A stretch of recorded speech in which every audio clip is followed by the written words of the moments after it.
ಸಿದ್ದಯ್ಯ ಸ್ವಾಮಿ ಬಂದರು ನಮ್ಮೂರಿಗೆ ಕಂದಾಯ ಒತ್ತು ತಂದರು ಬಾರಿ ಕಂದಾಯ ತಂದರು ಸಿದ್ದಯ್ಯ ಸ್ವಾಮಿ ಬಂದರು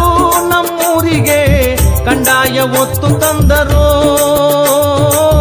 ಬಾರಿ ಕಂದಾಯ ತಂದರು ಎಡಗಡೆಗೆ ರಾಚಪ್ಪಾಜಿ ಬಲಗಡೆಗೆ ಚೆನ್ನಾಜಮ್ಮ ಬರುವ ಚಂದ ನೋಡಿರೋ ಕಂದಾಯವು ವಾಲಾಡು ಅಂದ ನೋಡಿರೋ ವಾಲಾಡು ಅಂದ ನೋಡಿರೋ ಸಿದ್ದಯ್ಯ ಸ್ವಾಮಿ ಬಂದರು ನಮ್ಮೂರಿಗೆ ಕಂದಾಯ ಒತ್ತು ತಂದರು